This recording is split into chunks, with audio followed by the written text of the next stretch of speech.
നമസ്കാരം. ഫുട്ബോൾ പേരിന്റെ പുതിയ വീഡിയോയിലേക്ക് എല്ലാവർക്കും സ്വാഗതം. ഇന്നലെ ബിഗ് ബോയ്സ് ചാമ്പ്യൻസ് ലീഗ് നൈറ്റിൽ ഇറങ്ങിയ ദിവസമായിരുന്നു. Liverpool versus Atletico at Anfield, അതുപോലെ തന്നെ Bayern Munich versus Chelsea at Allianz Arena. So ഇന്നലത്തെ മാച്ചിലോട്ട് വരുമ്പോഴേക്കും രണ്ട് എവേ ടീമുകളും തോക്കുന്ന സിറ്റുവേഷൻ നമ്മൾ കണ്ടു. ഹോം ടീംസിനോടൊപ്പമായിരുന്നു വിക്ടറി. ആൻഡ് ലിവർപൂൾ വേഴ്സസ് അത്ലറ്റിക്കോയിൽ നിന്ന് നമുക്ക് തുടങ്ങാം. സോ വീഡിയോയിലോട്ട് കിടക്കുമ്പോൾ നിങ്ങൾക്ക് വീഡിയോ ഇഷ്ടപ്പെടുകയാണെങ്കിൽ ഒന്ന് ലൈക്ക് ചെയ്യുന്ന കാര്യം പരിഗണിക്കുക. ചാനലിൽ ഫസ്റ്റ് ടൈം ആണെങ്കിൽ സബ്സ്ക്രൈബ് ചെയ്യുന്ന കാര്യം കൂടെ ഒന്ന് പരിഗണിക്കുക. അതുപോലെ തന്നെ നമ്മൾ നേരെ വീഡിയോയിലോട്ട് കിടക്കുമ്പോഴേക്കും ഇപ്പം ലിവർപൂളിൻ്റെ ലൈനപ്പ് നിങ്ങൾക്ക് കാണാം. ഇസാക്കിന് ഡയറക്റ്റ് സ്റ്റാർട്ട്, ആളുടെ ഡെബ്യൂട്ട് ആയിരുന്നു.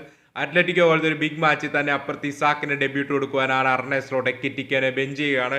ആൻഡ് സബോസ്ലായി മിഡ്ഫീൽഡിലോട്ട് വന്നു. ഫ്രിംപോങ് റൈറ്റ് ബാക്ക് ആയിട്ട് സ്റ്റാർട്ട് ചെയ്ത്, മക്കലിസ്റ്റർ ഫിറ്റ് അല്ലായിരുന്നു സ്റ്റാർട്ട് ചെയ്യാൻ, പുള്ളി ബെഞ്ചിലായിരുന്നു.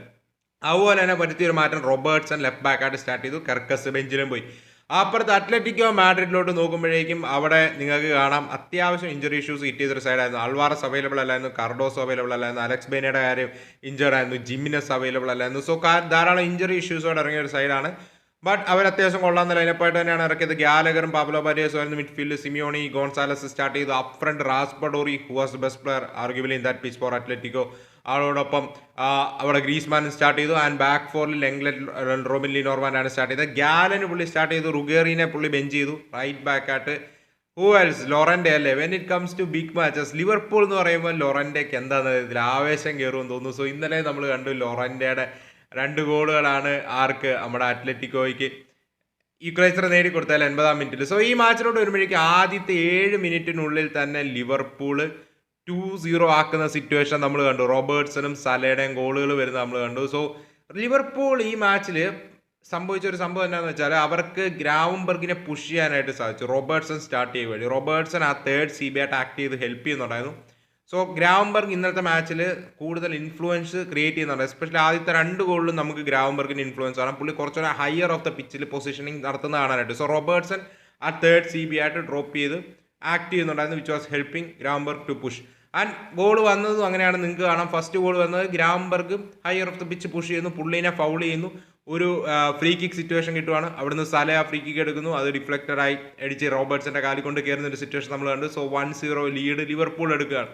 അവിടെ 1-0 ആകുന്നു. സെക്കൻഡ് ഗോളിൽ നിങ്ങൾക്ക് കാണാം അവിടെ ഹയർ ഓഫ് ദ പിച്ചാണ് പൊസിഷൻ ചെയ്യുന്നത് ഗ്രാവംബർഗ് ആണ് അവിടെ സലേനെ റിലീസ് ചെയ്യുന്നത്. സല നമ്മൾ നോക്കാനായിട്ടാണെങ്കിൽ ഷോട്ട് എടുക്കുകയാണ്. ആൻഡ് സല ഒരു രക്ഷയില്ല. ഇന്നത്തെ മാച്ചിലാണെങ്കിലും ഏറ്റവും കൂടുതൽ റേറ്റഡ് 9 റേറ്റിംഗ്, ഗോളും അസിസ്റ്റും ഒക്കെ ആയിട്ട് തകർത്താടിയ ഒരു പെർഫോമൻസ് ആയിരുന്നു സലയുടെ. സല ആ ഒരു ഗോൾ ഫിനിഷ് ചെയ്യുകയാണ്. ആൻഡ് ആ പിച്ചിൽ ഏറ്റവും ത്രെട്ട് ക്രിയേറ്റ് ചെയ്തുകൊണ്ടിരുന്ന പ്ലെയറും സല തന്നെയായിരുന്നു ഫസ്റ്റ് ഹാഫ് കോൺസ്റ്റന്റ്ലി. സോ നമ്മൾ നോക്കാനായിട്ടാണെങ്കിൽ 2-0 7 മിനിറ്റിനുള്ളിൽ പുറകിൽ പോകുന്നു ആര്, അത്ലറ്റിക്കോ മാഡ്രിഡ്. ഓക്കെ, ഇതൊരു ഹെവി ഡിഫീറ്റ് ആവും എന്നുള്ളൊരു സിറ്റുവേഷൻ. ബട്ട് സിമിയോണി തന്നെ ടീമിനെ ഓർഗനൈസ് ചെയ്തു. അതിന് നമുക്ക് സിമിയോണിക്ക് മാർക്ക് കൊടുക്കണം. ഫസ്റ്റ് ഹാഫ് ഓവറോൾ മാച്ചിലെ ഏറ്റവും ബെസ്റ്റ് ചാൻസുകൾ കിട്ടിയ സൈഡും ലിവർപൂൾ തന്നെയായിരുന്നു, ആ കാര്യത്തിൽ ഡൗട്ടില്ല. ബട്ട് സിമിയോണി കുറച്ചുകൂടെ ടീമിനെ ഓർഗനൈസ് ചെയ്തു. എൻഡ് ടു എൻഡ് സ്റ്റഫ് നമ്മൾ കാണിക്കുന്നതുകൊണ്ട് അത്ലറ്റിക്കോയും ചാൻസുകൾ ക്രിയേറ്റ് ചെയ്യാൻ തുടങ്ങി. ഞാൻ ഫസ്റ്റ് ഹാഫിൽ കൂടുതൽ പൊസിഷൻ ആൻഫീൽഡിൽ വന്ന് അർണേസ്ലോട്ടിന് അഗേൻസ്റ്റ് കൂടുതൽ പൊസിഷൻ കീപ്പ് ചെയ്യാനായിട്ട് അത്ലറ്റിക്കോയ്ക്ക് സാധിച്ചു. അത് വലിയ സംഭവമാണെന്നല്ല, ബട്ട് പറയണമെന്ന് തോന്നി, ജസ്റ്റ് എന്ന് പറഞ്ഞതേ ഉള്ളൂ. സോ ഫസ്റ്റ് ഹാഫിൽ അത്ലറ്റിക്കോ ചാൻസുകൾ ക്രിയേറ്റ് ചെയ്യാൻ തുടങ്ങി, ഹാഫ് ചാൻസുകൾ വരാൻ തുടങ്ങി. അപ്പുറത്ത് ലിവർപൂളിന് നല്ല ചാൻസുകൾ കിട്ടുന്നുണ്ടായിരുന്നു. Especially end to end stuff ആയിരുന്ന സമയത്ത് ഡിഫൻസീവ് ട്രാൻസിഷൻ ഒഫൻസീവ് ട്രാൻസിഷനിലോട്ട് കിടക്കുമ്പോഴേക്കും ലിവർപൂളിന് നല്ല ഓപ്പർച്യൂണിറ്റീസ് ഉണ്ടായിരുന്നു. അത്ലറ്റിക്കോ മാഡ്രിഡ് കമ്മിറ്റ് ചെയ്ത് അറ്റാക്ക് ചെയ്യുന്നുണ്ടായിരുന്നു, സ്പേസസ് ഉണ്ടായിരുന്നു. സോ ഫൈനൽ തേർഡിൽ എത്തിയതിനു ശേഷം ലിവർപൂളിൻ്റെ ഡെലിവറീസ് കുറച്ച് വേസ്റ്റ്ഫുൾ ആയിരുന്നു. അത് ഈ സ്റ്റാറ്റ്സ് നിങ്ങൾക്ക് ക്ലിയർലി അത് വിസിബിൾ ആക്കി തരും. 7 ബിഗ് ചാൻസ് ക്രിയേറ്റ് ചെയ്തു ലിവർപൂൾ. അതിലെ 6 ബിഗ് ചാൻസും ലിവർപൂൾ മിസ് ചെയ്യുന്ന സിറ്റുവേഷനാണ് നമ്മൾ കണ്ടത്. ആൻഡ് അത്ലറ്റിക്കോ മാഡ്രിഡ് പതുക്കെ ഗെയിമിലോട്ട് വരുന്നത് നമ്മൾ ഹാഫ് ടൈമിൻ്റെ എൻഡിൽ കണ്ടു. സോ അത്ലറ്റിക്കോ മാഡ്രിഡ് 2-1 ആക്കിയ ഒരു സിറ്റുവേഷൻ നിങ്ങൾക്ക് കാണാം. അവിടെ ലിവർപൂൾ പ്ലേയേഴ്സ് കുറച്ച് സ്ലീപ്പായിപ്പോയി. എസ്പെഷ്യലി അവിടെ റാസ്പഡോറിയുടെ കാലിലോട്ട് ബോൾ ചെല്ലുകയാണ്. ആൻഡ് റാസ്പഡോറി അവിടെ ലോറൻറ്റേനെ ഫൈൻഡ് ചെയ്യണം. Llorente who was a right back making that run. ലോറൻറ്റേനെ ഫൈൻഡ് ചെയ്യണം. അവിടെ ഗ്രാവംബർഗ് ആണെങ്കിലും സബോസ്ലായി ആണെങ്കിലും കുറച്ച് ലേസി ആയിപ്പോയി. ആ ഒരു ഇൻറ്റൻസിറ്റി ബിറ്റ് ഡൗൺ ആയിപ്പോയി. ലോറൻറ്റയുടെ റണ്ണ് മാർക്ക് ചെയ്യുന്നില്ല. ആൻഡ് ആൾ അവിടെ ഓൾമോസ്റ്റ് ഒരു വീഴുന്നതിൻ്റെ ഇടയിലാണ് ആ ഒരു ഷോട്ട് എടുക്കുന്ന. ആ ഒരു ടൈറ്റ് സ്പേസിൽ നിന്നും അത് ഗോളായി കൺവേർട്ട് ചെയ്യണം. അവിടെ ഗ്രീസ്മാൻ ഓഫ് സൈഡ് പൊസിഷനിൽ നിന്നുകൊണ്ട് ഗോൾ കീപ്പറിൻ്റെ വിഷൻ ബ്ലോക്ക് ചെയ്യുന്നുണ്ടോ എന്നൊരു ചെക്ക് വന്നിരുന്നു, പക്ഷേ ഇല്ല. അവിടെ ക്ലിയർ വിസിബിലിറ്റി അലിസൺ ഉണ്ട്. അത് ഗോളായിട്ട് കൺവേർട്ട് ചെയ്യാണ്. 2-1 ഒക്കെ ആണ് ഹാഫ് ടൈമിന് മുമ്പ്. ഓക്കെ, ഗെയിം ഓൺ എന്നുള്ളൊരു ഫീൽ വന്നു. ആൻഡ് അത്ലറ്റിക്കോ മാഡ്രിഡിൽ ഇന്നലെ ആ പിച്ചിൽ one of the most influential player ആയിട്ട് നിന്നത് ഗ്രീസ്മാനോടൊപ്പം അപ്പ് ഫ്രണ്ട് റാസ്പഡോറിയായിരുന്നു. റാസ്പഡോറി ഒരു മിനി എന്നാ പറയുക പോക്കറ്റ് ഡൈനാമൈറ്റ് പോലെ. റാസ്പഡോറിയുടെ ഒരു ഗുണം എന്താണ്, നമ്മൾ നാപ്പോളിയിലും കണ്ട ഒരു സംഭവം, പുള്ളിക്ക് പോക്കറ്റ് ഓഫ് സ്പേസസ് എക്സ്പ്ലോയിറ്റ് ചെയ്യാൻ അറിയാം. പുള്ളി റിയലി ആളൊരു ഫിസിക്കലായിട്ടുള്ള ഒരു പ്രസൻസ് അല്ല, ബട്ട് പുള്ളിക്ക് ആ പോക്കറ്റ് ഓഫ് സ്പേസ് എക്സ്പ്ലോയിറ്റ് ചെയ്യാനും പുള്ളിയുടെ മൂവ്മെൻറ്റ്സും ടോപ്പ് നോച്ചാണ്. നമ്മൾ ഗ്രീസ്മാനി കാണുന്ന പോലെ തന്നെ. ആൻഡ് ഗ്രീസ്മാനും റാസ്പഡോറി നല്ലപോലെ കമ്പൈൻ ചെയ്യുന്നുണ്ടായിരുന്നു ഫസ്റ്റ് ഹാഫ് പല മൊമെൻറ്റ്സിലും. And second Hafil may be 52nd മിനിറ്റിലോ മറ്റോ കണ്ട റാസ്പഡോറിനെ മാറ്റി കൊക്കേനെ പുള്ളി ഇറക്കി. അതൊരു മോശം ചേഞ്ച് ആയെന്ന് എനിക്ക് ഓവറോൾ തോന്നി. കാരണം നമ്മൾ എക്സ്റ്റൻഡഡ് വേർഷൻ ഇന്നലെ കണ്ടപ്പോഴാണെങ്കിലും ആ ഫസ്റ്റ് ഹാഫിലൊക്കെ ആണെങ്കിലും കൂടുതൽ ഞാൻ നോക്കിയപ്പോഴേക്കും കണ്ടത് റാസ്പഡോറിയിലൂടെ മൂവ്മെൻറ്റ്സ് കൂടുതൽ കാണാനായിരുന്നു അത്ലറ്റിക്കോ. സെക്കൻഡ് ഹാഫിലൂടെ വന്നപ്പോൾ മേ ബി റാസ്പഡോറിനെ മാറ്റേണ്ട ചേഞ്ച് ആയിരുന്നോ എന്നുള്ളത് ചോദിക്കേണ്ടി വരും. പിന്നീട് പ്യൂബിൾ വരുന്നുണ്ട്, മൊളീന സെക്കൻഡ് ഹാഫ് ഇറങ്ങി, അങ്ങനെ പല പല ചേഞ്ചുകളും സെക്കൻഡ് ഹാഫ് വന്നു. ബട്ട് റാസ്പഡോറിനെ ആ പിച്ചിൽ നിന്ന് അത്ര നേരത്തെ മാറ്റിയത് ഒരു മോശം ഡിസിഷനായി എന്ന് വേണേൽ നമുക്ക് വിലയിരുത്താനായിട്ട് സാധിക്കും. എടുത്തു പറയേണ്ട കാര്യം അപ്പുറത്ത് ലിവർപൂൾ പ്ലേയേഴ്സിൻ്റെ കാര്യം കൂടി എടുത്തു പറയാൻ. ലിവർപൂളിൽ ഇന്നലെ സബോസ്ലായും ഗ്രാംബർഗും ആസ് യൂഷ്വൽ അന്യായ പെർഫോമൻസ് ആയിരുന്നു. ഗ്രാംബർഗ് ഹയറോത്ത് പിച്ച് പുഷ് ചെയ്യാൻ സാധിച്ചു, പുള്ളി ഗെയിമിൽ നല്ലൊരു ഇൻഫ്ലുവൻസ് ഉണ്ടാക്കുന്നുണ്ടായിരുന്നു. ബട്ട് ദിസ് ഡൊമിനിക് സബോസ്ലൈ ഒന്നും പറയാനായിട്ടില്ല, കിടിലം പെർഫോമൻസ് ആയിരുന്നു. ഇന്റർസെപ്ഷൻസിൻ്റെ കാര്യത്തിലാണെങ്കിലും 4 out of 5 ആക്യുറേറ്റ് ലോങ് ബോൾസിൻ്റെ കാര്യത്തിലാണെങ്കിലും ചാൻസ് ക്രിയേഷൻ്റെ കാര്യത്തിലാണെങ്കിലും ആ പിച്ചിൽ എല്ലായിടത്തും ഉണ്ട്. പുള്ളി ഒരു നാച്ചുറൽ നമ്പർ 6 അല്ല, പുള്ളിയുടെ നാച്ചുറൽ ഇൻറ്റൻറ്റ് അറ്റാക്കിംഗ് മൈൻഡ് തന്നെയാണ്. ബട്ട് ആ നമ്പർ 6 റോൾ ആൾ പ്രോപ്പറായിട്ട് ഗ്രാംബർഗിനോടൊപ്പം നിന്ന് ഹോൾഡ് ചെയ്ത് കളിക്കുകയാണ്. റൈറ്റ് ബാക്ക് കളിക്കണോ ഞാൻ റെഡിയാണ്, അറ്റാക്കിംഗ് മിഡ്ഫീൽഡർ കളിക്കണോ, DMF ഇടണോ, ഏത് റോളും കളിക്കാനായിട്ട് പുള്ളി റെഡിയാണ്. ആ പിച്ചിൽ ഒരു സാന്നിധ്യം തന്നെയായിരുന്നു ഡൊമിനിക് സബോസ്ലൈ. ഗ്രാംബർഗും ഉണ്ടായിരുന്നു, but Dominik Szoboszlai what a player. ലിവർപൂളിന് കിട്ടിയ ഒരു ലോട്ടറിയാണ്. ഈ സ്റ്റിൽ 24 ബ്രോ. പുള്ളി പക്ക മെച്ചൂർഡായ ഒരു 28-30 വയസ്സിലുള്ള പ്ലെയറിൻ്റെ ഒക്കെ ആ ഒരു മെച്യൂരിറ്റിയാണ് പുള്ളി പിച്ച് കാണിക്കുന്നത്, പറയാതിരിക്കാൻ വയ്യ. ആൻഡ് പിന്നീട് നമ്മൾ നോക്കാനായിട്ടാണ് ആസ് ഗെയിം വെൻഡ് ഓൺ രണ്ട് ടീമുകളും ചാൻസ് ക്രിയേറ്റ് ചെയ്യാൻ തുടങ്ങി. ബട്ട് ലിവർപൂൾ റിയലി വേസ്റ്റ്ഫുൾ ആണ്. ആൻഡ് നമ്മൾ നോക്കാനായിട്ടാണ് ഇസാക്കും ഫ്ലോറിയം വിച്ചും ഇന്നലത്തെ മാച്ചിൽ സ്റ്റാർട്ട് ചെയ്യുന്ന സിറ്റുവേഷൻ നമ്മൾ കണ്ടു. ഫ്ലോറിയം വിച്ച് ഇന്നുള്ള ഒരു അല്പം മേ ബി ആൾ മോശമായിരുന്നെന്നല്ല, പക്ഷേ ആളുടെ ഡിസിഷൻ മേക്കിങ്ങിൻ്റെ കാര്യത്തിൽ കുറച്ച് ഇഷ്യൂസ് ഉണ്ടായിരുന്നു. ആൻഡ് മോർ ദാൻ ദാറ്റ് ഇസാക്കിൻ്റെ സ്റ്റാർട്ടായിരുന്നു ഇന്നലെ. മേ ബി ആൾക്കാർ മാച്ച് ഷാർപ്നെസ് ഉണ്ടായിരുന്നു എന്ന് നമുക്ക് ചോദിക്കേണ്ടി വരും. മൊമെൻറ്റ്സ് പുള്ളി ക്രിയേറ്റ് ചെയ്തില്ല എന്നല്ല, ബട്ട് എനിക്ക് തോന്നുന്നു ആ ഒരു ഫിസിക്കലി പുള്ളി നമുക്കറിയാം ന്യൂകാസിലിനോടൊപ്പം ട്രെയിനോ അങ്ങനെ ടീമിനോടൊപ്പം ഒന്നും അല്ല ചെയ്ത, പ്രീ സീസണിലൊന്നും പുള്ളി പോയില്ല. സോ അതിൻ്റേതായിട്ടുള്ള ഒരു ഫിറ്റ്നസ് ഇഷ്യൂസ് കാണും. ബട്ട് എക്കിറ്റിക്ക് സെക്കൻഡ് ഹാഫിൽ വന്നു. ആൻഡ് ഇസാക്ക് എന്താണ് ഈ ടീമിൽ കൊണ്ടുവരുന്നതെന്ന് ചോദിച്ചാൽ പുള്ളി ക്രിയേറ്റിവിറ്റി കൊണ്ടുവരും, ഗോൾസ് കൊണ്ടുവരും. ആൻഡ് ഇന്നലെ നമ്മളത് കാണുകയും ചെയ്തു. പുള്ളിയും വിറ്റ്സിനും ഇടയിൽ ഫസ്റ്റ് ഹാഫിൽ എസ്പെഷ്യലി കുറച്ച് കോമ്പിനേഷൻ പ്ലേസ് ഉണ്ടായിരുന്നു. സോ ഈ ഒരു സിറ്റുവേഷൻ നിങ്ങൾക്ക് കാണാം, ഇസാക്ക് ഡ്രോപ്പ് ചെയ്യുന്നു, ബോൾ കിട്ടുന്നു, വിറ്റ്സ് ആ റണ്ണ് നടത്തുന്നു, വിറ്റ്സിനെ ഇസാക്ക് ഫൈൻഡ് ചെയ്യുന്നു. പക്ഷേ അവിടെ വിറ്റ്സ് വേസ്റ്റ്ഫുൾ ആവുകയാണ്. ആളവിടെ ഫസ്റ്റ് ടൈം ഷോട്ട് എടുക്കണമായിരുന്നു, അല്ലെങ്കിൽ ലൂപ്പ് ചെയ്യാനായിട്ടുള്ള അവസരം ഉണ്ടായിരുന്നു. അവിടെ ഒബ്ലാക്ക് വാസ് ബീറ്റൻ, ഒബ്ലാക്ക് അവിടെ കമ്മിറ്റ് ചെയ്ത് വരുമായിരുന്നു. അവിടെ വിറ്റ്സ് ഒരു എക്സ്ട്രാ ടച്ച് എടുക്കുന്ന ബോൾ കൊണ്ടുപോയി ലൂസ് ചെയ്യുവാണ്. സോ വിറ്റ്സിൻ്റെ കാര്യത്തിലൂടെ വരുമ്പോൾ പുള്ളി മോശമല്ലാത്ത രീതിയിൽ കളിക്കുന്നുണ്ട്, പക്ഷേ ആ പ്രൈസ് ടാഗ് ജസ്റ്റിഫൈ ചെയ്യുന്നില്ല. ആ പ്രൈസ് ടാഗ് ജസ്റ്റിഫൈ ചെയ്യുന്ന പെർഫോമൻസ് ഇനിയും കൊടുത്തേ പറ്റൂ. കാരണം ആളുകൾക്ക് ക്ഷമ കുറയും, എസ്പെഷ്യലി ഒപ്പോണൻറ്റ് ഫാൻസ് കളിയാക്കാനായിട്ടോ അല്ലെങ്കിൽ ടാർഗറ്റ് ചെയ്യാനായിട്ടോ തുടങ്ങും ഇത്രയും വലിയ പ്രൈസ് ടാഗ് ആകുമ്പോൾ. സോ ഇനി അപ്കമിങ് മാച്ചസിൽ പുള്ളി അത് കൊണ്ടുവരുമായിരിക്കും. ഞാൻ ലിവർപൂൾ സെക്കൻഡ് ഹാഫിലോട്ട് വന്നപ്പോഴാണെങ്കിലും കുറേ നല്ല ചാൻസുകൾ ഉണ്ടായിരുന്നു. വേസ്റ്റ്ഫുൾ ആയത് അങ്ങനെയാണ്. ഇപ്പം ഈ സിറ്റുവേഷൻ നിങ്ങൾക്ക് കാണാൻ ഒരു ട്രാൻസിഷൻ സ്റ്റാർട്ട് ചെയ്യണം. വിറ്റ്സ് സബോസ്ലൈനെ ഫൈൻഡ് ചെയ്യണം. ആൻഡ് വിറ്റ്സ് ആ റണ്ണ് നടത്തുകയാണ്, സബോസ്ലൈയുടെ കാലിലോട്ട് ബോൾ വരികയാണ്. അവിടെ മേ ബി വിറ്റ്സും സബോസ്ലൈ മേ ബി വിറ്റ്സിന് ആ ഒരു സ്പേസിലോട്ട് റണ്ണ് നടത്താൻ പാടില്ലായിരുന്നു എന്ന് നമുക്ക് ചോദിക്കാം. പക്ഷേ അവിടെ ആളാ റണ്ണ് നടത്തുന്നില്ല. അവിടെ സലേനെ റൈറ്റ് ആയിട്ടുള്ള ഒരു പാസ് തന്നെയാണ്. മേ ബി അവിടെ ആ റണ്ണ് വിറ്റ്സ് നടത്തുവാണെങ്കിൽ 2 ഓപ്ഷൻ ഉണ്ടായിരുന്നു സബോസ്ലൈക്ക്. ബട്ട് സലേനെ ഫൈൻഡ് ചെയ്യുന്നു. സലയുടെ ഷോട്ട് അവിടെ ബാറ് തട്ടിപ്പോവാണ്. അവിടെ 3-1 ആക്കി ഗെയിം കില്ല് ചെയ്യാനായിട്ടുള്ള അവസരം ഉണ്ടായിരുന്നു ലിവർപൂളിന്. പക്ഷേ ലിവർപൂൾ അത് ചെയ്യുന്നില്ല.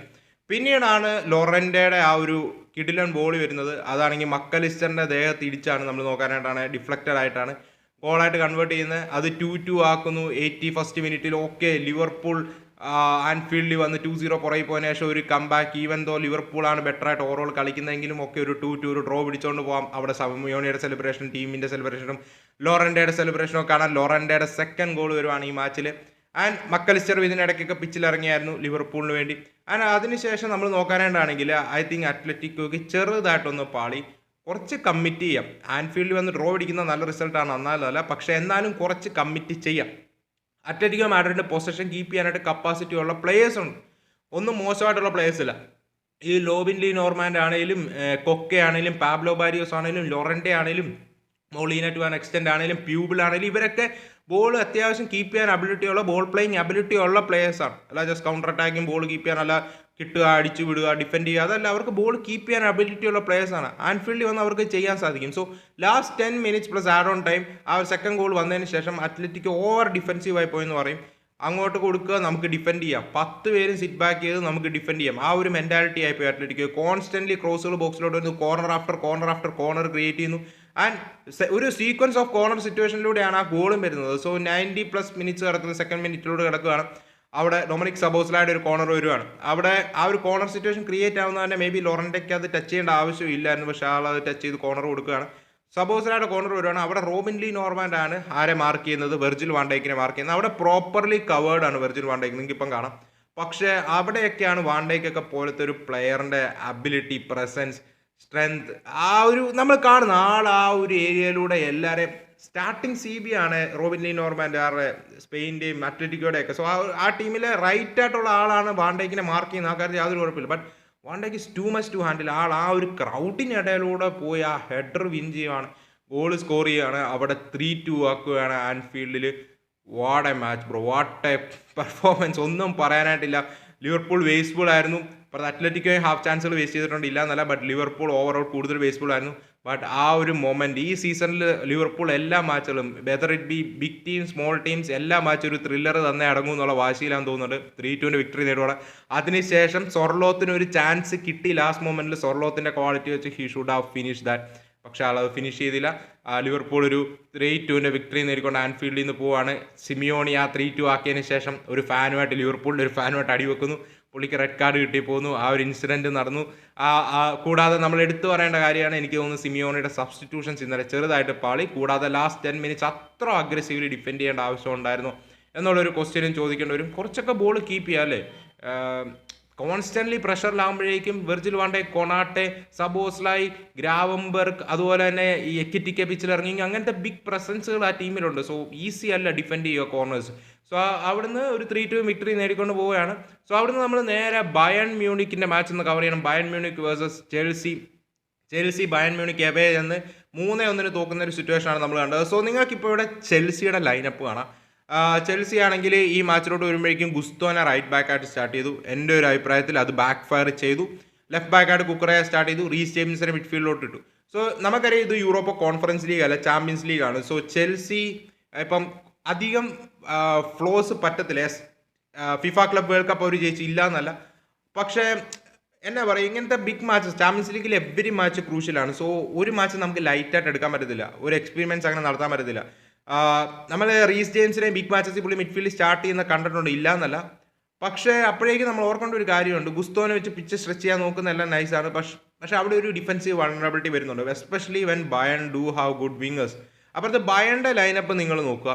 ബയണിൻ്റെ ആണെങ്കിൽ ഇന്നലത്തെ മാച്ചിൽ ജോണാഥൻ ഫസ്റ്റ് ഹാഫ് തന്നെ യെല്ലോ കാർഡ് കിട്ടി. സെക്കൻഡ് ഹാഫിലോട്ട് വന്നപ്പോഴേക്കും Laimer, Kimmich, Upamecano, Sacha Boey, അവിടെ സ്റ്റാനിസിച്ചിനും ഇഞ്ചുറി പറ്റിപ്പോയി. സാഷാ ബോയ് റൈറ്റ് ബാക്ക് കളിച്ചു. Laimer who is naturally right footed player, പുള്ളീനെ ലെഫ്റ്റ് ബാക്ക് കളിപ്പിക്കേണ്ട സിറ്റുവേഷൻ നമ്മൾ കണ്ടു. സോ ബയൺ ഇന്നലെ അവർ full 90 minutes, especially second half majority ടൈമും അവർ സ്ട്രോങ്ങസ്റ്റ് ബാക്ക് ഫോർ വെച്ച് പോലും അല്ല കളിച്ചത്. എന്നിട്ടും ചെൽസിക്ക് ബയണിനെ സെക്കൻഡ് ഹാഫിൽ ടെസ്റ്റ് ചെയ്യാനായിട്ട് സാധിച്ചില്ല. ആൻഡ് സ്റ്റാറ്റ്സ് നിങ്ങൾക്ക് ഇപ്പം പിച്ചിൽ കാണാം. Bayern Munich 4 big chance create ചെയ്തു, അതിന് 3 അവർ മിസ് ചെയ്തു. ചെൽസി അപ്പോൾ ഒരെണ്ണം ക്രിയേറ്റ് ചെയ്ത് ഒരെണ്ണം മിസ് ചെയ്തു. ആൻഡ് XGയുടെ കാര്യത്തിലും എല്ലാം ബയണാണ് മുന്നിട്ട് നിന്നത്. സോ ഈ ബയൺ മ്യൂണിക് സൈഡിനെ റിയലി വറിയിങ് ആക്കുന്ന കാര്യം എന്താണെന്ന് വെച്ചാൽ ഈ ടീമിനിടയിലെ മൂവ്മെൻറ്റ്സ് റിയലി അൺപ്രഡിക്റ്റബിൾ ആണ്. ഞാൻ ഇന്നലെയും പറഞ്ഞൊരു കാര്യമാണ്, നിങ്ങൾക്ക് പ്രിവ്യൂവിൽ ഞാൻ പറഞ്ഞതാണ്, Harry Kane is not a natural number 9 in this side. പുള്ളി ഡ്രോപ്പ് ചെയ്യും. ഇന്നലെ നിങ്ങൾ കണ്ട സംഭവം എന്താണ്, കിമിച്ച് ഡ്രോപ്പ് ചെയ്യുന്നു, ആ തേർഡ് CB ആയിട്ട് ആക്ട് ചെയ്യുന്നു. ഹാരി കെയ്ൻ പലപ്പോഴും ഡ്രോപ്പ് ചെയ്ത് കിമിച്ചിൻ്റെ കയ്യിൽ നിന്നും അല്ലെങ്കിൽ ഉപ്പമക്കാനോയുടെ കയ്യിൽ നിന്നും ബോൾ റിസീവ് ചെയ്യുന്ന ഹാരി കെയ്നാണ്. അല്ലെങ്കിൽ പവലോവിച്ചിനോടൊപ്പം ഹോൾഡ് ചെയ്യുന്നത് കിമിച്ച് ഡ്രോപ്പ് ചെയ്യുമ്പോഴേക്കും ആരാണ്, ഹാരി കെയ്നാണ്. ലെയ്മർ റൈറ്റ് ഹാൻഡ് സൈഡിൽ നിന്ന്, അപ്പോൾ ഉപ്പമക്കാനോ പുഷ് ചെയ്യും റൈറ്റിലോട്ട് എക്സ്ട്രീംലി. ആൻഡ് ലെയ്മർ റൺ നടത്തുവാണ്. ലെയ്മർ ആ സെൻട്രൽ ഫോർവേഡിൽ ആ സെൻട്രൽ ചാൻസിൽ ഹാരി കെയ്ൻ ക്രിയേറ്റ് ചെയ്ത് കൊടുക്കുന്ന സ്പേസിലോട്ട് പുള്ളി റൺ നടത്തുവാണ്. മനസ്സിലായി, ഒപ്പോണൻ ഡിഫൻസേഴ്സ് കൺഫ്യൂസ്ഡ് ആവുകയാണ്. ചെൽസിക്ക് മനസ്സിലാക്കേണ്ട ഒരു സംഭവം എന്താണെന്ന് വെച്ചാൽ, വെൻ സ്കോർ 2-1 ആയിരുന്നു സെക്കൻഡ് ഹാഫ് തുടങ്ങുമ്പോഴേക്കും, എനിക്കൊന്ന് സെക്കൻഡ് ഹാഫിലെ ചെൽസിയുടെ ആറ്റിറ്റ്യൂഡ് വാസ് ലൈക്ക് ഓക്കെ, നമുക്കിത് 2-1 ഒരു 80 മിനിറ്റ്സ് 70 മിനിറ്റ്സ് വരെ ഒന്ന് കൊണ്ടുപോയി നോക്കാം, മേ ബി ലാസ്റ്റ് മിനിറ്റ്സിൽ ഒരു ഗോൾ വരാം, 2-2 ആക്കാം, അല്ലെങ്കിൽ 2-3 ആക്കാം, അവസരം കിട്ടും. ആ ഒരു ആറ്റിറ്റ്യൂഡോട് ചെൽസി ഗെയിം സ്ലോ ഡൗൺ ചെയ്യാൻ ശ്രമിച്ചു. നോട്ട് എ ബാഡ് ഐഡിയ ആണോ എന്ന് ചോദിച്ചാൽ, ഈ ബയൺ മ്യൂണിക് സൈഡിനെ എൻ്റെ ഒരു അഭിപ്രായമാണ് കണ്ടെയ്ൻ ചെയ്യാൻ പാടാണ് ഒഫൻസീവിൽ. ഈവൻ ലിവർപൂൾ ആണെങ്കിലും ആർസണലാണെങ്കിലും ഏത് ടോപ്പ് ടീമിന് അഗേൻസ്റ്റ് ബയൺ വന്നാലും അവർ കെയോട്ടിസം ക്രിയേറ്റ് ചെയ്യും. ബയണിൻ്റെ ഇഷ്യൂ ഡിഫെൻസീവ്ലിയാണ്. ഡിഫെൻസീവ്ലി അവർ വൾണറബിൾ ആണ്. പക്ഷെ ഗോയിങ് ഫോർവേഡ് അവർ കെയോട്ടിസം ക്രിയേറ്റ് ചെയ്യും. കാരണം ഹാരി കെയ്ൻ ഡ്രോപ്പ് ചെയ്യും. ഒലീസെ ഇവൻ നമ്മൾ കണ്ടാണ് ഗ്നാബ്രിയാണ് അറ്റാക്കിംഗ് മിഡ്ഫീൽഡർ റോളിൽ കളിച്ചെങ്കിലും ഗ്നാബ്രി പലപ്പോഴും ലെഫ്റ്റിലോട്ട് പോവാണ്. ഒലീസെ സെൻട്രലി വരുന്നത് നമ്മൾ കണ്ടു. നിങ്ങൾക്ക് ഇപ്പോൾ ഈ പിക്ചറിൽ കാണാം അവരുടെ ഒരു ലൂയിസ് ഡിയാസിനെ നിങ്ങൾക്ക് എവിടെ കാണാൻ സാധിക്കുന്നത്. ലൂയിസ് ഡിയാസ് നിങ്ങൾ നോക്കുക, ലെഫ്റ്റ് ബാക്ക് ഏരിയ അവിടെ കവർ കൊടുക്കുകയാണ്. ആർക്ക്? അവിടെ പാൾമറെ ബ്ലോക്ക് ചെയ്യാനായിട്ട് സ്റ്റാനിസിച്ചിന് എക്സ്ട്രാ കവർ കൊടുക്കുകയാണ്. അപ്പോൾ ആ ഒരു പൊസിഷനിലോട്ട് വന്ന് ലൂയിസ് ഡിയാസിൻ്റെ ഏരിയ നിൽക്കുന്ന ആരാണ്? ഗ്നാബ്രിയാണ്. ഒലീസെ സെൻട്രലിലോട്ട് കയറുന്നു. സോ ഹാരി കെയ്ൻ ഡ്രോപ്പ് ചെയ്യുന്നു. ലെയ്മർ ചില സമയത്ത് ഹാരി കെയ്ൻ്റെ സ്പേസിലോട്ട് റൺ നടത്തുന്നു, ഇൻവേർട്ട് ചെയ്തുകൊണ്ട്. സോ അവിടെ കംപ്ലീറ്റ് കെയോട്ടിക് മൂവ്മെന്റ്സ് കാണാൻ സാധിക്കും. ചിലപ്പോൾ ലൂയിസ് ഡിയാസിന്റെ ആ ലെഫ്റ്റ് ഹാൻഡ് സൈഡ് എക്സ്പ്ലോയിറ്റ് ചെയ്ത ഫസ്റ്റ് ഹാഫിൽ ചില സിറ്റുവേഷൻസിൽ ആരാണ്? പവലോവിച്ച ലൂയിസ് ഡിയാസ് ഡ്രോപ്പ് ചെയ്യുമ്പോഴേക്കും. സോ അതാണ് പറഞ്ഞാൽ അവിടെ മൂവ്മെന്റ്സ് നടക്കും. ഡിഫൻഡേഴ്സ് കൺഫ്യൂസ്ഡ് ആവും. ഒരു പർട്ടിക്കുലർ പ്ലെയറിനെ മാർക്ക് ചെയ്യാൻ ഇമ്പോസിബിൾ ആണ്. സോ അതാണ് പറഞ്ഞത്, എഗെയിൻസ്റ്റ് ബയൺ മ്യൂണിക് അവരെ കണ്ടെയ്ൻ ചെയ്യുക എന്നതിലുപരി ഗോ ഫോർ ഇറ്റ്, അവർക്ക് എഗെയിൻസ്റ്റ് സ്കോർ ചെയ്യുക, അതായിരിക്കണം ഒപ്പോണന്റ് ടീമുകൾ ചെയ്യേണ്ട ഒരു സംഭവം. അത് ഇന്നലെ ചെൽസി ഫസ്റ്റ് ഹാഫ് ചെയ്യാൻ ശ്രമിച്ചു. ആദ്യത്തെ ഗോൾ വരുന്നിടം വരെ ഒരു എൻഡ് ടു എൻഡ് സ്റ്റെപ്പ് അഥവാ ചെൽസി ചാൻസുകൾ ക്രിയേറ്റ് ചെയ്യുന്നുണ്ടായിരുന്നു. പക്ഷേ as game went on Chelsea down ആവുന്ന സിറ്റുവേഷൻ ആണ് നമ്മൾ കണ്ടത്. Especially ചെൽസിക്ക് first Hafil in transition പലപ്പോഴും ദ ലാസ്റ്റ് മാൻ ജൊനാഥൻ തായായിരുന്നു. താനെ മാത്രം വെച്ച് ഈവൻ ഉപ്പമക്കാനോ പോലും പുഷ് ചെയ്യുന്ന സിറ്റുവേഷൻ നമ്മൾ കണ്ടു. വൈഡ് ഏരിയാസ് കംപ്ലീറ്റ്ലി ഓപ്പൺ ആയിരുന്നു. ചെൽസി ട്രാൻസിഷൻ സ്റ്റാർട്ട് ചെയ്യുമ്പോഴേക്കും ആ ഒരു കറക്റ്റ് ലോങ് ബോൾ പോവുകയാണെങ്കിൽ ബയൺ ഡിഫൻസ് വാസ് ഓപ്പൺ. പക്ഷെ ആ ബോൾ പോയില്ല. ഫസ്റ്റ് ഹാഫിൽ നല്ല ചാൻസുകൾ അങ്ങനെ കിട്ടിയിരുന്നു. പക്ഷേ ആ Chelsea players were bit down first half. Especially final deliveries കൊടുക്കുന്ന കാര്യത്തിൽ, ആ ഒരു ലോങ് ബോൾ കൊടുക്കുന്ന കാര്യത്തിൽ, ആക്വസിയുടെ കാര്യത്തിൽ ചെൽസി ഡൗൺ ആയിരുന്നു. അതാണ് ചെൽസിനെ ബാക്ക് ഫയർ ചെയ്ത one of the biggest issue. So goal വന്ന സിറ്റുവേഷൻ നോക്കുക. നിങ്ങൾക്ക് ആ ഫസ്റ്റ് ഗോളിൽ കോൺട്രവേഴ്സി എന്ന് പറയാൻ പറ്റത്തില്ല. അവിടെ ഫ്രീ കിക്ക് കിമിച്ചെടുക്കുമ്പോഴേക്കും റെഫറിയുടെ കാലിലിടിക്കുന്നുണ്ട്. അവിടെ ഒരു ഡ്രോപ്പ് ബോൾ സിറ്റുവേഷൻ വരുവാണ്. അവിടെ ആ ഡ്രോപ്പ് ബോൾ നേരെ ഒലീസിലോട്ട് കൊടുക്കുകയാണ് ആര്? കിമിച്ച്. ആൻഡ് ഒലീസ് ബോളുമായിട്ട് ഡ്രിബിൾ ചെയ്ത് കയറുന്നു, ബോക്സിലോട്ട് കട്ട് ചെയ്യുന്നു. അവിടെ ചലബയുടെ കാലിലിടിച്ച് അതൊരു ഓൺ ഗോൾ ആവുകയാണ്. ഓക്കെ, 1-0 ലീഡ് എടുക്കുന്നു. ആൻഡ് സെക്കൻഡ് ഗോൾ വന്ന സിറ്റുവേഷൻ അതിലും കെയോട്ടിക് ആയിട്ടുള്ള സംഭവമാണ്. അവിടെ പുവർ പീസ് ഓഫ് ഡിഫെൻഡിങ് ആണ് നമുക്ക് അവിടെ കാണാൻ സാധിക്കുന്നത്. ആരുടെ? ചെൽസിയുടെ. അവിടെ ചെൽസി ബാക്കിൽ കുക്രയുടെ കാലിലാണ് ബോൾ. കുക്രേനെ വന്ന് അവിടെ ഒലീസെ പ്രസ് ചെയ്യുവാണ്. കുക്രയെ പാസ് അവിടെ റിലീസ് ചെയ്യാൻ ശ്രമിക്കുകയാണ്. പക്ഷേ അവിടെ വന്ന് അത് ഇന്റർസെപ്റ്റ് ചെയ്യുവാണ് ആര്? ലെയ്മർ ഇന്റർസെപ്റ്റ് ചെയ്യുന്നത് നേരെ ഒലീസയുടെ കാലിലോട്ട് വരുന്നു. ആൻഡ് ഒലീസെ അത് ബോക്സിലോട്ട് ഇരുന്ന സിറ്റുവേഷൻ നമ്മൾ കണ്ടു. അവിടെ ഹാരി കെയ്ൻ വന്ന് അറ്റാക്ക് ചെയ്യുവാണ്. അവിടെ കൈസീഡോ കുറച്ച് റഫായി പോവുകയാണ്. അത് ക്ലിയർ പെനൽറ്റിയാണ്. അവിടെ ഒരു ബോളിൽ യാതൊരു കോണ്ടാക്റ്റും ഇല്ല. അവിടെ ഹാരി കെയ്നെ കൈസീഡോ ഫൗൾ ചെയ്ത് തരികയാണ്. പെനൽറ്റി വിൻ ചെയ്യുകയാണ്. പെനൽറ്റി ഹാരി കെയ്ൻ സ്കോർ ചെയ്യുകയാണ്. 2-0 ലീഡ് ആരെടുക്കുകയാണ്? ഇവരെടുക്കുകയാണ്. ആൻഡ് ഹാരി കെയ്ൻ്റെ കാര്യം നമ്മൾ പറയേണ്ട ആവശ്യമുണ്ട്. കാരണം തേർഡ് ഗോളും സ്കോർ ചെയ്യുന്നത് ഹാരി കെയ്ൻ ആണ്. ആൻഡ് ഹാരി കെയ്ൻ 20ൽ കൂടുതൽ goal for a second player അങ്ങനെ കണ്ടാന്ന് കണ്ടു. ഒരു ചാമ്പ്യൻസ് ലീഗിൽ 20ൽ കൂടുതൽ ഗോള് ഒരു പർട്ടിക്കുലർ ടീമിന് വേണ്ടി സ്കോർ ചെയ്യും. ആൾ സ്പേഴ്സിന് വേണ്ടി അടിച്ചു. ആൻഡ് ഇപ്പം ഓൾറെഡി തേർഡ് സീസണിൽ തന്നെ ഇവർക്ക് വേണ്ടി അടിച്ചിട്ടുണ്ട്. ആർക്ക്? ബയൺ മ്യൂണിക്കിന് വേണ്ടി അടിച്ചിട്ടുണ്ട്. ഒരു 1.5 മുതൽ തന്നെയാണ്. പുള്ളി ഒരു സ്ട്രൈക്കർ മാത്രമല്ല, he's a really good footballer bro. അന്യായ ഫുട്ബോളിംഗ് ബ്രെയിൻ ആണ് പുള്ളിയുടെ. ബിഗ് മാച്ചസിൽ ആ പ്രഷർ സിറ്റുവേഷനിൽ ഡൗൺ ആവുന്ന ആ ഒരു സംഭവം കൂടെ പുള്ളിക്ക് ഒഴിവാക്കാൻ സാധിച്ചാൽ, ലാസ്റ്റ് ഇയർ പുള്ളി വിൻ ചെയ്യേണ്ട ട്രോഫിയും കൂടെ വിൻ ചെയ്തു. മേ ബി അത് ആൾക്കൊരു ബൂസ്റ്റ് ആവട്ടെ. ബിഗ് മാച്ചസിലൂടെ ആൾ ഇങ്ങനെ പ്രഷർ സിറ്റുവേഷനിൽ ക്രംബിൾ ആവാതിരിക്കുകയാണെങ്കിൽ പുള്ളി അന്യായ footballing brain, one of the modern greats ആണ്. ആൻഡ് സെക്കൻഡ് ഗോള് അടിച്ചു 2-0 ആക്കുന്നു. പിന്നീട് ആ തേർഡ് ഗോൾ നിങ്ങൾക്ക് കാണാൻ സാധിക്കും ഹാരി കെയ്ൻ അടിക്കുന്ന ഒരു സിറ്റുവേഷൻ. അവിടെ ചീപ്ലി കൊടുക്കുവാണ്. അവിടെ സാഞ്ചസ് നേരെ ചലബോയിലോട്ട് കൊടുക്കുന്നു. ചലബോ ഗുസ്തോയിലോട്ട് കൊടുക്കുവാണ്. ഗുസ്തോയ്ക്ക് അവിടെ പാസ് റിലീസ് ചെയ്യാനുള്ള ടൈം ഉണ്ടായിരുന്നു. പക്ഷേ അവിടെ അനാവശ്യമായിട്ട് ബോൾ ഹോൾഡ് ചെയ്തുകൊണ്ടിരിക്കുന്നു. ആളെ അവിടെ വന്ന് പ്രസ് ചെയ്യാണ്. ബയൺ കമ്മിറ്റ് ചെയ്ത് പ്രസ് ചെയ്യാണ്. 2-1 ലീഡ് എടുത്ത് നിൽക്കുന്നു. Bayern was going for that third goal. അതാണ് പറഞ്ഞത്, Bayern will go for that third goal. അവർ ആ തേർഡ് ഗോളിന് വേണ്ടി പുഷ് ചെയ്യുകയാണ്. ആ ഒരു പ്രസ് ചെയ്യുന്നു. പുള്ളിയുടെ ബാക്ക് പാസ് എനിക്ക് തോന്നുന്നു റീസ് ജെയിംസിനെ ലക്ഷ്യം വെച്ചാന്ന് തോന്നുന്നു ആ പാസ് പുള്ളി ഇട്ടത്. പക്ഷെ അത് ഓവർ ഹിറ്റായി പോവുകയാണ്. ഹാരി കെയ്ൻ്റെ കാലിലോട്ട് കിട്ടുന്നു. ആൻഡ് ഹാരി കെയ്ൻ്റെ സൂപ്പർ ഫിനിഷ് 3-1 ആക്കുകയാണ്. ആൻഡ് 3-1 ആക്കിയതിന് ശേഷം ബയൺ 4-1 ആക്കാൻ നോക്കുകയാണ്. ഒരു ലാസ്റ്റ് ആഡ് ഓൺ ടൈമിന് മുമ്പുള്ള ഒരു 5 മിനിറ്റ് അല്ലെങ്കിൽ ഒരു 85th മിനിറ്റിന് ശേഷം തൊട്ടാണ് ബയൺ ആ ലീഡ് പ്രൊട്ടക്ട് ചെയ്യാൻ നോക്കിയത്. അതുവരെ ബയൺ 4th ഗോളിന് വേണ്ടി പുഷ് ചെയ്തുകൊണ്ടിരിക്കുകയാണ്. അതാണ് ഈ ബയൺ മ്യൂണിക് സൈഡ്. ചെൽസി ഇതിനിടയ്ക്ക് ഒരു ഓഫ് സൈഡ് ഗോളും സ്കോർ ചെയ്യുന്നുണ്ട്. പക്ഷേ ബയൺ മ്യൂണിക് അതാണ് പറയുന്നത്, ബയണിനെ കണ്ടെയ്ൻ ചെയ്യും ഓൾമോസ്റ്റ് ഇമ്പോസിബിൾ ആണ്. അവർക്ക് അഗെയിൻസ്റ്റ് സ്കോർ ചെയ്തേ പറ്റും. ചെൽസി പ്ലേയേഴ്സ് ബിറ്റ് ഡൗൺ ആയിരുന്നു. 3-1 ആക്കിയതിന് ശേഷവും ബയണിൻ്റെ കംപ്ലീറ്റ് കൺട്രോളിലായിരുന്നു. ചെൽസി കാര്യമായിട്ടൊന്നും ക്രിയേറ്റ് ചെയ്തില്ല.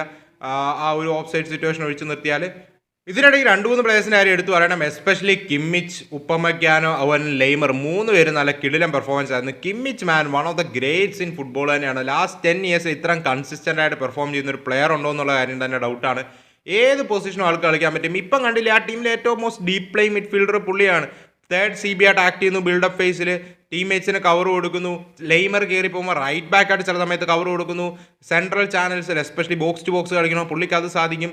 ബട്ട് ഓരോ വർഷവും പുള്ളിക്ക് ഡിഫറെൻറ്റ് റോൾസ് ഡിഫറെൻറ്റ് കോച്ചുകൾ കൊടുക്കുന്നു. ഈവൻ ഒരു മാച്ചിൽ തന്നെ പല റോൾസിലോട്ട് പല ടൈമിൽ മാറ്റുന്നു. അതെല്ലാം ഈസിലി ആൾ അഡാപ്റ്റീവാണ്.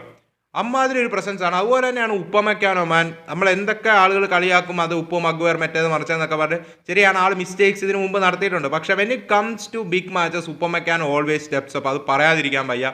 അതുപോലെ തന്നെ ലെയ്മർ മാൻ റിയലി സർപ്രൈസ് ചെയ്യുന്നുണ്ട്. ലെയ്മറിൻ്റെ പെർഫോമൻസ് അടിപൊളിയായിട്ട് തന്നെ ആൾ കളിക്കുന്നുണ്ട്. എല്ലാവരും ഗ്നാബ്രി ആണെങ്കിലും ഗ്നാബ്രിയൊക്കെ ഇന്നലെ പല സിറ്റുവേഷനിൽ കുക്ക് ചെയ്യുന്നുണ്ടായിരുന്നു. അതുപോലെ തന്നെയാണ് Olise was excellent. Olise, Gnabry, Luis Diaz. Olise deserved goal അല്ലേ. ഇന്നലെ സാഞ്ചസ് ഇല്ലായിരുന്നെങ്കിൽ ചെൽസിക്ക് വീണ്ടും പണി പാടിയത്. സാഞ്ചസിൻ്റെ കുറച്ച് നല്ല സേവുകളുണ്ടായിരുന്നു. എസ്പെഷ്യലി ഈ ഒരു സംഭവം നിങ്ങൾക്കാണ് ഹാരി കെയ്ൻ കട്ട് ചെയ്ത് ഒലീസിലോട്ട് കൊടുക്കുന്നതാണ്. ഒലീസ് അത് ഗോളാണെന്ന് ഉറപ്പിച്ചാണ്, പക്ഷേ സാഞ്ചസിന് ഒരു 1.5 സേവ് ആയിരുന്നു. സോ അങ്ങനത്തെ മൊമെൻറ്റ്സ് ഒക്കെ ഉണ്ടായിരുന്നു. സാഞ്ചസ് ഇല്ലായിരുന്നെങ്കിൽ 5-1 അങ്ങനെ വല്ലതും ആവേണ്ട സ്കോർ ലൈനാണ്. സോ എന്താണ് നിങ്ങൾക്ക് ഓവറോൾ ഈ 2 മാച്ചുകളെ കുറിച്ചുള്ള ഒപ്പീനിയൻ എന്ന് പറയാം? ഐ തിങ്ക് ചെൽസി എന്നെ ഡിസപ്പോയിൻറ്റ് ചെയ്തു, especially second half. First half പിന്നെയും ചെൽസി ശ്രമിക്കുന്നുണ്ടായിരുന്നു, but second half really disappoint ചെയ്തു. അതുപോലെ തന്നെയാണ് ഇന്നലെ PSG 4-0 അറ്റ്ലാന്റയെ തോപ്പിച്ചു. 4 ഗോളുകൾ വരുന്ന ഒരു മാച്ചായിരുന്നു അത്. മാർക്കിനോസും മെൻഡസും കവററ്റ്സ്കേലിയയും അതുപോലെ തന്നെ ഗോൺസാലോ റാമോസും സ്കോർ ചെയ്തു ആർക്ക് വേണ്ടി? PSG വേണ്ടി. അതുപോലെ തന്നെ ഇന്റർ അയാക്സിനെ എവേ എന്നിട്ട് 2-0 മാർക്കസ് തുറാമിൻ്റെ ഡബിളിൽ 2-0 വിക്ടറി നേടിക്കൊണ്ട് വന്നു. തുറാം 40-50 മിനിറ്റിനിടയിലാണ് 2 ഗോളുകൾ മാർക്കസ് തുറാം സ്കോർ ചെയ്തത്. സോ അങ്ങനത്തെ മാച്ചുകളും റിസൾട്ടുകളും ഇന്ന് നടന്നിട്ടുണ്ട്. എന്താണ് നിങ്ങൾക്ക് ഈ മാച്ച് ഡേനെ കുറിച്ചുള്ള ഒപ്പീനിയൻ എന്ന് പറയാം? അപ്പോൾ നമുക്ക് നമ്മുടെ ലാസ്റ്റ് വീഡിയോയുടെ ചെറിയൊരു പോർഷൻ കട്ട് ചെയ്യേണ്ടി വന്നു. കാരണം കുറച്ച് ഫോട്ടോസ് ഉപയോഗിച്ചതിൻ്റെ പേരിൽ, സ്ക്രീൻഷോട്ട് എടുത്ത് ഇട്ടതിൻ്റെ പേരിൽ അവർ ബ്ലോക്ക് ചെയ്തു. കോപ്പിറൈറ്റിൻ്റെ ഇഷ്യൂ വന്നുകൊണ്ട്. സോ ബൊറൂസിയ ഡോർട്ട്മുണ്ടിൻ്റെ മാച്ചിൻ്റെ ആ ഒരു പോർഷൻ നമുക്ക് കട്ട് ചെയ്ത് മാറ്റേണ്ടി വന്നു.